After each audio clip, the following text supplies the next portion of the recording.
Just one quick thing on the site for all of you before we start off. Uh, I've sort of made a very brief PPT where I want to talk to you about the different exams, why you should take it, what sort of skill sets are needed for each exam, because that is a primary difference. The exams are of different types. But one quick thing before that, see in the blog section out here, right, you have details for all of the exams, right? So the dates, the exam structure, the questions, the syllabus, all of that. And we are also populating announcements out here. You'll also have short videos on our YouTube channel, but you will get more details in these announcements and you will have the relevant links and all of that, right? So you'll know that, okay, I've got to register before 10th October, exam date is this. So you can plan it out accordingly. Okay, so just make sure to keep following this part and we'll be consistently updating this, right? So there are thousands of B schools, right? Most of them, or at least the good ones, they will basically accept students on the basis of some or the other exam. The exams which are better are typically the national level exams. Right? One exception I will say is in the state of Maharashtra, MHCT, because you have a bunch of B schools in Maharashtra, particularly in the Mumbai region, which accept the MHCT exam. Aside from that, I think for all of us, taking the national level exams are the ones that make sense, right? So what are the main exams that you should target? I think all of you guys know about CAT, but what are the exams other than that, right? So this is sort of the order in which, or the priority that I would say, right? CAT becomes the most important. XAT will be the second most important, and I'll explain why we'll come to that. Next would be SNAP, and then next would be NMAT. A little bit of a difference between these two, but SIBM Pune is something which would be considered to be ranked above NMIMS Bombay. So from that perspective, and there are a couple more advantages also of SNAP, which we'll come to. Now looking at the exams per se, right? So this is something which if you want, you guys, again, if you go to our blog section and you click on top B schools. So what we've done is we've not ranked the B schools, but we've sort of put it into the best of the best, which is your A++. So you will have your Blackie, IIM Mumbai, FMS, SPGen, XLRI, again, very good. They take XAT, right? They administer and consider the XAT exam. So a bunch of these institutes, and then your next set, which will be your next set of IIM, some of the IITs and so on, right? So consider something like A++, A+, and A. I would say possibly don't go beyond that anywhere. But like the top 40 or the top 50 B schools where you have 100% placements and your average starting salary is say anywhere from 10, 12 lakhs all the way to 34, 35 lakhs, right? Now, if you look at it here, you will have what are the exams which these institutes are considering. Every year, there can be one or the other change. Like, for example, MDI used to take XAT earlier, now they don't. TAPME recently started taking NMAT as well. So there'll be some one or two changes, right? But you typically here, you will get an idea why CAT is the most important and why XAT is the second most important, right? Because in terms of the number of B schools, these two exams, especially the CAT exam, is the most accepted. Right. SNAP, we have 16 symbiosis institutes which only consider the SNAP exam. And NMAT, again, all the NMIMS institutes, particularly NMIMS Bombay, which is their flagship institute, they accept the NMAT exam. But along with that, you have KJ Somaya, TAPME, SDA Bocconi, bunch of institutes that accept the NMAT exam. You will also have some institutes where, they might consider the CAT exam for one program and they might consider the NMAT exam for a secondary, the non-flagship course or something like that. So one or two like that will be there. And why I'm mentioning this is because sometimes we look at an institute, we look at a particular program and it says this program accepts the NMAT exam. Or on the NMAT site, right? If you go to mba.com/NMAT, I'll show you the website also. You will see a list of participating institutes. It's always important to check if that exam is accepted for their flagship course, right? So for example, your flagship PGP in IIMs, you have to take the CAT exam, right? Exec MBA, most IIMs, you will have to take the GMAT exam. Just to give you all an example, because most of you are targeting obviously the PGP. So you have to look at which institute and which program. But typically the college website will make these details very clear. So make sure that, along with the exam websites, you're also looking at the college websites. A lot of the college websites, you can directly from our blog itself, we've linked it, you can go there. Right. Now, next thing, exam dates. So the exam season starts with NMAT, right? NMAT, we have an exam window. This year, it's been pushed a little bit later. Usually, it starts in October, but this year, it's starting in November and ending around December. Many times there is another window which opens up a little bit later. But as of now, let's assume that this is what's going to be. CAT last Sunday of November, so 24th November this time. XAT first Sunday of Jan, so that's 5th Jan. And SNAP, the good thing is there are 3 dates and you can actually sign up for 1, 2 or 3, right? And they will consider the best of 3 scores. So that is one huge advantage we have there. All of these are in December, right? So last couple of years we had December and Jan. This time it's in December. Why is that important? Because a lot of the prep for these OMETs, as we call them, the other management entrance tests, we will end up doing after CAT, right? The part of the syllabus which is new and the mocks and all. A lot of us, we will focus fully till CAT and then for SNAP and XAT and NMAT and so on. So it's important for you all to know that it's not that November is done, right? The exam season will be till beginning of Jan. So till then, we've got to have, be on our 5th gear, 6th gear, whatever you want to call it, and make sure that we are prepping, because all of these exams can get you to top B schools. Now, coming to the time, CAT and NMAT both are 2 hours. The section times are different, so I'll talk about that. XAT is the longest exam. It's 3 hours, right? So the main sections is going to be 170 minutes. It's just shy of 3 hours. And then you have another 10 minutes for GK. There's one change which is there, which is that, the essay is now not going to be along with the exam.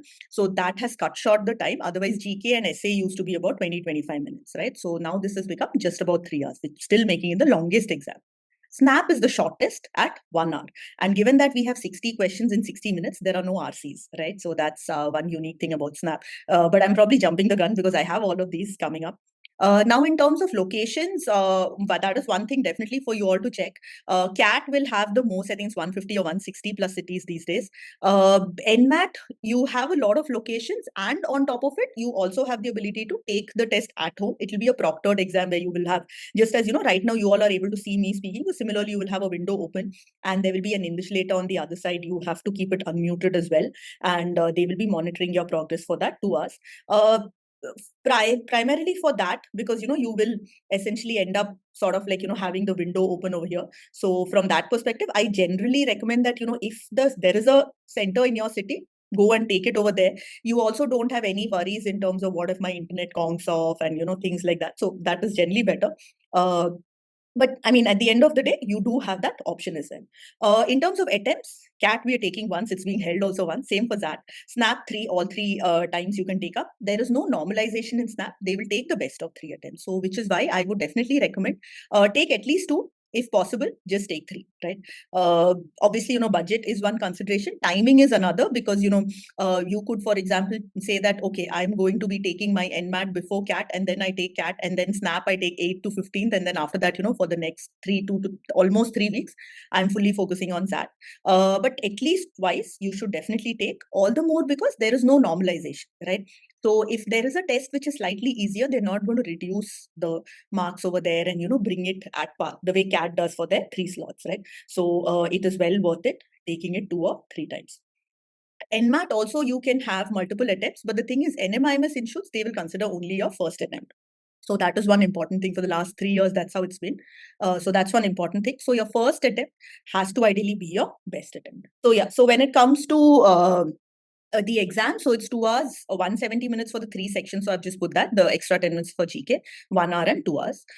In CAT, we have 3 sections. I think all of us are familiar with it. It is going to be in that order, right? So you're going to have 40 minutes for each section, 24 questions in verbal, and then 20 questions, which is 4 cases into 5 questions each for DILR, and then 22 singlet questions for quant. You can't move in between sections, but within the section, you can completely move around. So you can do it even in reverse order if you want. But you can't say that, hey, I finished verbal in 35 minutes. Can I go to DILR? Or you can't say, I'll take 30 minutes for DILR. I want 50 minutes for verbal, right? So 40 minutes, system will automatically move to the next section after that. On the XAT front, there is no sectional time. You can move in between sections, and that gives us a huge advantage because when it comes to XAT, you do have sectional cutoffs, but you have many, many B schools which are only considering your overall XAT percentile. So you can also have a strategy where you are choosing to spend more time on the section which you are strong in, right? That could be verbal, that could be quant and DI, anything, right? So that's one advantage. It also helps those of you who feel that, speed is a bit of a consideration or anxiety is a bit of a consideration, because it's also a long exam, right? So there's not that much to stress about. If you look at it, 66 questions in 2 hours versus here it's 76 questions in close to 3 hours, right? So you have more time. It's okay to make a mistake. The DILR format is also not like CAT, right? We will have DI cases, 2-3 question cases, but it's okay if you don't get one, you will still have time to move to another one. So that way, this test, we do have this advantage. The disadvantage could be for those of you who feel that, okay, 3 hours, I need to make sure that, I'm focusing for 3 hours. A couple of other things which people are generally a little concerned about. One is decision making. What is this? It's like a new animal, right? We don't have it anywhere else. So decision making, we're going to prepare in depth, right? So that's something which we take up after CAT every year. So you will have 5 to 6 weeks of that. And majority of our students who have put in the effort in terms of attending the classes, solving the past papers, solving the mocks, speaking up, asking doubts, understanding the 3 or 4 things that you need, or the 3 or 4 not rules exactly, but certain things, like we have to go for the ethical choice, we have to go for the choice which is setting a good example, better for the business, things like that. So I'm just giving you a brief overview for you all to understand. So those, as long as you've put in that, we've seen that pretty much all of our students have cleared the cutoff. Cutoffs are there, sectional cutoffs are there. So it's not that you can just take up, like I can't say that, hey, verbal is what I'm good at, so I'm going to spend all my time there. You will have reasonable sectional cutoffs also that you have to meet. On the SNAP front, you have neither a sectional timer nor a sectional cutoff, right? So you will have 15 general English questions, 25 LR questions, that's the highest, and 20 quant DI and DS, that's data sufficiency questions. Here you will not have a sectional timer or a sectional cutoff. So you can definitely prioritize whatever is your strength. You also, because of this nature of the exam, that it's 60 questions in 60 minutes, the questions are a little easier than CAT, and you don't have long questions like RCs, you don't have long DILR cases or anything like that, right? The longest will be something like, paragraph will be given, or a short poem or something will be given. Not the negative here, but the flip side of the fact that it's easier questions and a lot of questions is that speed is quite important. And typically you have to solve 40 plus questions. I mean, you have to get 40 plus marks to get shortlisted by the top B school. So that's SIBM Pune, SCMHRD Pune, and so on. Right. On the NMAT front, we have 3 sections: language skills, quantitative skills, and logical reasoning. Each section has 36 questions, but the timing is different. So language skills will be 36 questions in 28 minutes. So literally for verbal, that's less than 1 minute. And you will have RCs. You will have, they used to have 3 RCs. I think they realized that didn't work out. So they've, over the last 2-3 years, they've changed it to 2 RCs, but RCs are going to be there. Quantitative skills, here you will have 36 questions in 52 minutes. So that's good time. And LR, which is a mix of analytical reasoning and verbal reasoning, you will have 40 minutes. Here you cannot move in between sections. Obviously, you have section timing, but you can choose the order of your section, right? So I'll talk about that also in a little bit. Sectional cutoff, I already told you guys, aside from SNAP, we have it everywhere, right? Now, CAT is something that we've all prepared for, right? So what are the unique things in the other exams? XAT, 2 things, right? Sorry, before that, quickly, now 3 out of 4 exams here, CAT, XAT, and SNAP, you will have negative marking. So if you get something wrong, you do have negative marking. So for XAT, it will be, for both XAT and SNAP, it is a +1 and -0.25. NMAT, because it's an adaptive test and we have to answer every question, there's no negative marking. Because, if I don't know a question, it's not that I'm allowed to leave it like in CAT, right? So there is no negative marking, but there is a penalty if you don't finish the section. And you have something similar in XAT, where consistently what they've done is they allow us to leave up to 8 questions. From the 9th question onwards, there has been a penalty, which has been -0.1, right? So say, for example, I have left 10 questions. So first 8 are fine. The 9th and 10th question, I am going to basically get a -0.1. So total, I'm going to get -0.2. So whatever is my total score, +1 into however many questions I've got right, -0.5 into, all my errors, -0.2 will also be done. So which is why they give us sufficient time. And if you have the time, and, even if you are like, not sure what is the option, it is a little better to go for the option, right? You will have 5 options here. That's also a unique thing. So that does make it a little bit more confusing, a little bit more time taking, but it's better to attempt, especially when it comes to XAT. SNAP, I've already spoken about these parts. The LR, that's where you have the maximum. So that is one thing that we have to practice, and there's no RC. So anyone who feels that, verbal is not something which I'm super strong at, or my speed is not very high only in verbal, you will probably have an advantage. NMAT, it's an adaptive exam. So I will just talk about that. But before that, just showing you guys. So one is this part, right? So if you just come to a blogs part, you can just click on any of these and you get to know what are the dates, what is the link to register, what are the exam dates, if at all that's there, right? So all of these details you are going to get over here. So you can check on that. Aside from that, obviously, we also have the links here. The websites are very, very important. So imcat.ac.in, and especially this registration guide. This is the most important from a CAT perspective. Registration guide I've already shared. For SNAP, again, snaptest.org, you will be able to apply here and you have all of your dates, the exam details. So you have your test structure over here. If you want to get a little bit more syllabus, we have in our blogs part itself. So you can, for example, just come here and get the details. If you want more in-depth details, like what exactly comes in analytical and logical reasoning and so on. But a good overview you are obviously getting on their side. Also remember that, these institutes or, the test centers, they are not releasing the syllabus, right? Syllabus is something which we are collating based on whatever has happened over the past so many years. XAT again, xatonline.in. Here you have one thing, if anybody wants, you can check your cities and all of that. In the XAT overview, you are getting these details about the time and all of that. Again, detailed syllabus and everything is available. Here is where we also learned that the essay, which earlier used to be along with the XAT exam, is now going to be conducted only by, so essay and GK, right? That's probably an important thing. A lot of people are generally stressed out a little about GK, right? So your GK score is not part of your XAT percentile. Your XAT percentile is going to be based on these questions only, right? So your GK score is something which only XLRI or Xavier School of Management, as it's called now, only they get.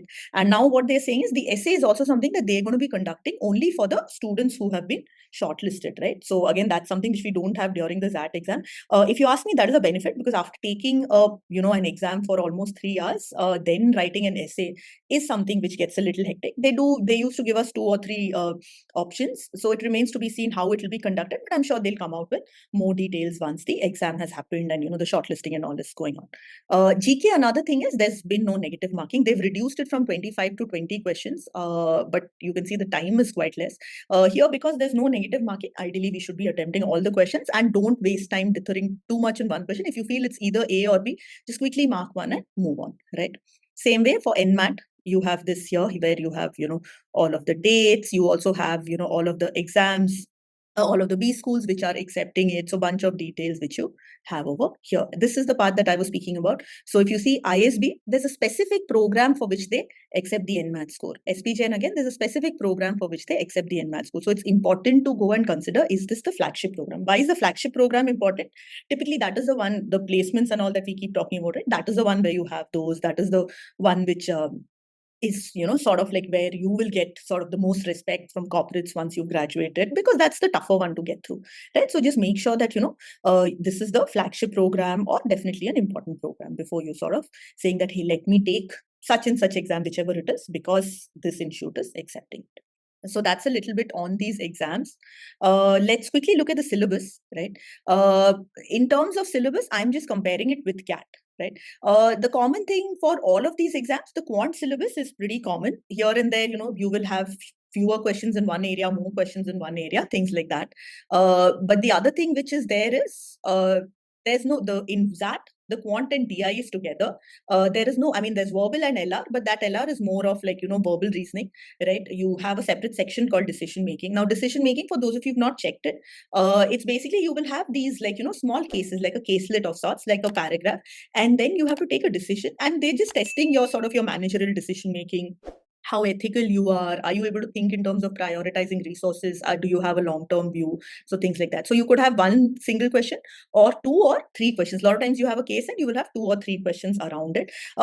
It will be spread across a lot of things, right? So you could have some like, 2 or 3 kingdoms. One kingdom is fighting with the other. You could have someone who's setting up, a bakery in one city and now they want to expand to another city. You could have like, something which is happening during COVID. You could have somebody who's allocating hostel rooms or something like that. So it'll be all sorts of like, it's not going to be related to like, MBA or related to like, business only. So you don't need to worry if you don't have a commerce background. It's more I would say business common sense, right? But anyway, it's something for which we are going to have many, many classes, right? So those are in terms of the differences. Obviously, anybody who's good at reading has an advantage because you have verbal and you have DM where you will have like paragraphs to read. That's there, but that doesn't mean that, if quant is your strength, you're not going to get there because the verbal, obviously, you're preparing with me, and DM is something that you'll prepare as well. Here, remember that, if you can finish all or close to all questions, that is what is going to help.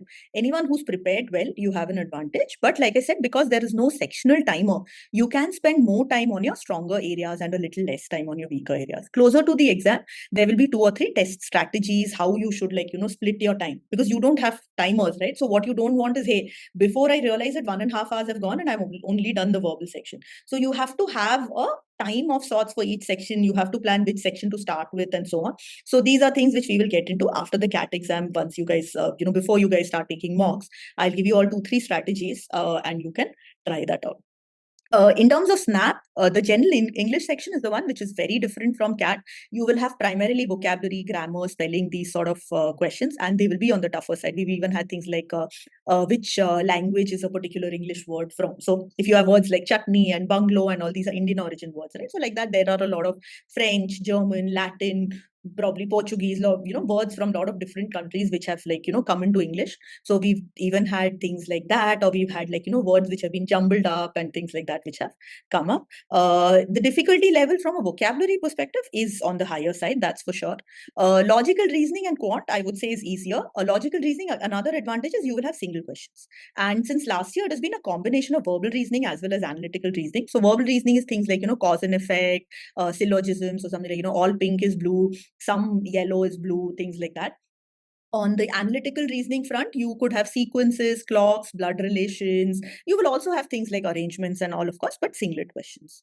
Quant and data interpretation is similar. Again, single questions, obviously, but you will also have data sufficiency. So what is data sufficiency? You will get asked a question and you will be given 2 statements, right? So something like, say, to give a very simple example, what is the volume of a cylinder? And then your statement 1 will be the diameter is so-and-so, and statement 2 will be the height is so-and-so. So your options will be, can you answer this question only with statement 1, only with statement 2, with either statement 1 or 2, both or neither, some variant of these. In this case, obviously for volume, we're going to need the radius as well as the height. So you need, first statement gives you diameter, second statement gives you height. You're going to need both statements, right? So that is data sufficiency in a nutshell. Here also you have to obviously, maximize the number of questions, especially because we need a high number, and you can prioritize your strengths. I would suggest here you start with English and go on, but you can spend a little more time in whichever section is your strength. Of course, LR is something that you have to practice because 25 questions are coming from there.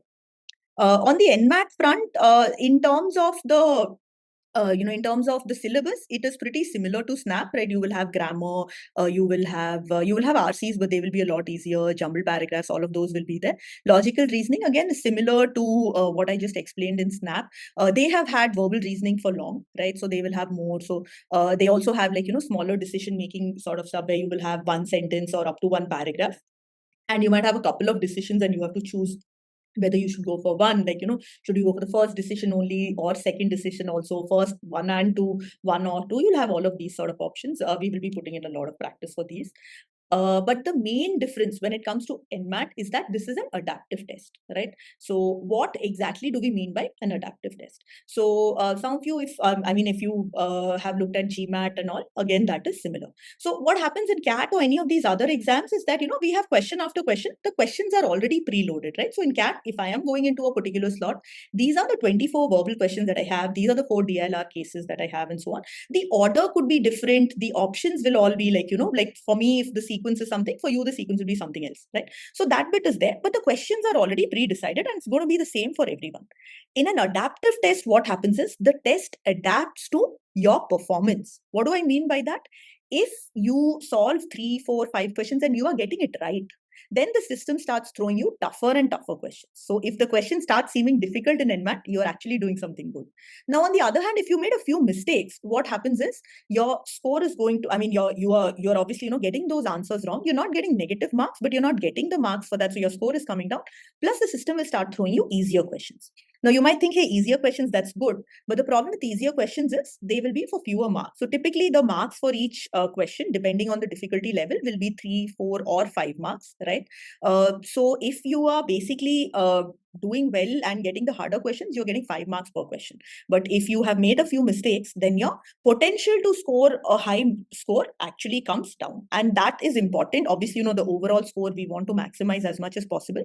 But in NMAT, another thing which is there is the sectional cutoff scores. They don't give percentile. We are only looking at overall cutoff and cutoffs for each section. And the sectional cutoff scores are rather high, right? There have been people who have, many people who have got like more than what is required overall, but in some one section they might not get the minimum which is required, right? So that is something which is there. The sectional cutoffs for NMAT, when you compare it with CAT's a lot easier, right? So that is what makes this exam, makes the NMAT exam very, very different. Now, I'm not getting in detail into the strategy here. We do have a video about it. If you come to our Mockat videos, there's a so if you guys go through this, no, so Vignesh has been, he's been getting much higher scores than me in NMAT also. I've typically been able to get somewhere around 270 or a little more than that, but he's gone all the way up to 290 as well. So he has explained the strategy in detail. So you need preparation, obviously, but test-taking strategy becomes very, very important. So if anybody wants to, you can try going through this. You can take a look at it now just to get an idea if you want. He's in detail explained what you should do, right? So that's on the syllabus and the test strategy and how you should prepare. Very little more, and then I'll open it up to all of you for questions. One question which some of you might be thinking is, should I even take, I'm preparing for CAT, do I take all of these exams? I don't want to take so many exams. I'm going to have to shell out quite a bit, not just for the exam, but then for the college applications, all of that. I would recommend CAT and XAT for sure, if possible, all the 4 exams, right? Reason being, see, one reason why sometimes people look to take CAT is also that, okay, a lot of colleges you're getting calls based on CAT. You have IIM, so many other B schools, right? FMS, SBJ, IITs, MDI, a bunch of them. But the thing is that, all of these 4 exams can get you into top 20, top 25 B schools. So it definitely maximizes your the calls that you get, and the more calls you have, as in the more interview calls you have, of course, the higher your chances of getting through, right? The other thing which happens is in your CAT exam itself, right, you will be a lot less stressed out. Imagine you've taken NMAT already and you got a 240 something score. Last year's cutoff was 232. That most likely you are getting a call, right? And NMIMS, they only look at the NMAT score, so that you'll probably be a lot less stressed in CAT. Even if you haven't taken the exams before, but you're going to be taking them after CAT anyway. Snap and that we're going to take after CAT.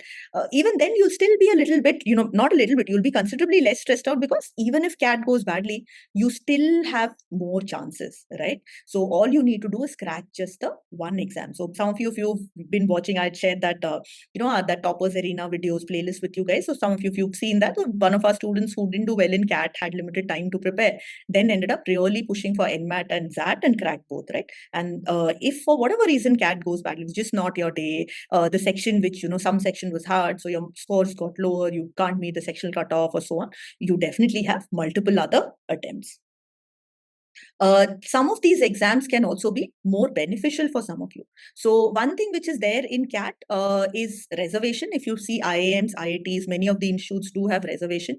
Not all of these exams have reservation. So Symbiosis, they have a little bit. XLRI and NM, they have extremely minimal reservation. So that is one place where CAT does have an advantage. But a lot of these other exams also have an advantage. So say verbal is your strength. So for example, for me, my SAT percentile has always been higher. So the year I took CAT and got through IIM Lucknow, my CAT percentile was 99.58, my XAT percentile was 99.89. Consistently, it's been like that. That XAT is something where, that's where I've got most, also got 99.98 over there. That's because this, for someone whose verbal is good, who's faster at reading, you have an advantage. Also for someone who's like maybe, who's well prepared, but maybe your speed's not that good, you could have an advantage. For someone whose speed is really good, you have an advantage in SNAP, right? For someone who really puts in the effort, takes 2 or 3, at least 2 or 3 NMAT tests, has that adaptive strategy in mind, NMAT could be an advantage, right? Another thing which sometimes people look at is, you want to study in certain cities. So Symbiosis and NM institutes, you have a lot of them in Maharashtra. You also have some of these, these special these different specializations, if I can call it, like, something around pharmaceutical, something around sports and all of that, I would definitely say that doing a regular PGP is better. But a lot of times people are very passionate about one area and want to focus on that. So based on your strengths, based on your profile, you could want it. A very, very important thing around your profile is if you feel that the rest of your profile in terms of, your academics, work experience, if these are, maybe you're not getting any diversity. So if you're not scoring very high points in these, definitely all of these three exams, XAT, SNAP, and NMAT will help you, because XLRA, they're only considering your XAT overall and sectional percentile. NMIMS issues, they're only considering your NMAT score and your, it's overall and for each section. And in fact, for NMIMS, even for the final selection, right? Last year, the weightage for the NMAT score was, I think, 50%, right? So the weightage for ECADS, work experience, and all, very minimal, even for the final selection. Symbiosis, again, they're only looking at your SNAP overall percentile. There's no sectional percentile, nothing. That's what they're using to shortlist you. And then again, they prioritize they have a group exercise and the interview. See, we do have a lot of IMs as well. So your CAP IMs and all, as of now, as of last year, they have only looked at the CAT score. So that is something which is there. But these exams, definitely, if you feel that, your profile could have been better, maybe your academic scores are not great or something like that, these exams will sort of put you at par with everybody else, right? So that's definitely something to consider. That doesn't mean that if your profile is great, you chuck it. I would recommend all of you to take all of the 4 exams, or at least CAT and XAT for sure. The other advantage which is there, especially for those of you where, you're working and prepping, or your college is super hectic, or maybe, October or November is where you have college exams, you will get extra time. See, the syllabus for all of these exams is about 80-85% similar. The extra parts which we have, you will have things like, vocabulary and grammar. You studied that in school, a quick brush up, our lessons, classes, and the speed vocab should be sufficient, right? LR is something that we prepare. So that is something which is there. And decision making is something that we prepare. But then it is not going to take that much time. The majority of the prep you are already doing for CAT, right? So RCs, quant, and even doing CAT DILR, right? CAT DILR is actually tougher than the LR DILR for all of these. I mean, the DI or the LR for all of these exams. So that's going to really essentially train the same muscles, the same thinking process, right? So you are getting more time. That is there. So, I mean, I've been saying it on and on, but you should definitely look to take at least 2 exams, if not more, right? Some of these, that typically the registration, I think, is still after CAT. NM, again, there's a second window which opens up and things like that. But I would say that, just take a call, look at the B schools, reach out to us if you need, if there's any special consideration you have, and you can finish off the registration somewhere now. The 2 registrations to be prioritized, I would say NMAT, so that you can schedule the exam on a preferred date, and obviously CAT, because, then we've registered and we are done with it. CAT, what doesn't happen is, sometimes people think, oh, if I've registered on day 1, then, I'm going to definitely get the test city of my choice. Not really. It depends on, how many people are opting to take the exam from your city. And after that, it's typically a random allocation. Vignesh and I, we've registered at pretty much at the same time. I finished my registration and his registration. Once I got a test center in Bombay in CAT 2015, mine was about 5-10 minutes from our house, and his was like literally like he had to take a train and, go to Thane, if some of you know where it is, right? So it's pretty far, in short. So you don't need to do it immediately, but definitely don't leave it till the last week. Don't depend on, hey, it'll get extended or something like that. We will look at forms and things like that. And I'll talk about what are some of the documents that you need to keep ready. Definitely your scores and all that. So we'll talk about that as well. Right. So that's mostly it, right? Just one last reminder of what is it that you need. CAT, it's equal parts concept and test taking strategy, given that, 40 to 50% marks is getting us 99 percentile, just the structure of the exam and all, putting in the prep and taking mocks, analyzing, working on the strategy, that is something which is needed. One thing that CAT is consistently focused on is reasoning, right? So we don't have vocabulary, we don't have calculation intensive questions. It's more concept driven questions. Verbal questions are more inferential. So that is something which is there. And stress and anxiety, we need to balance that, right?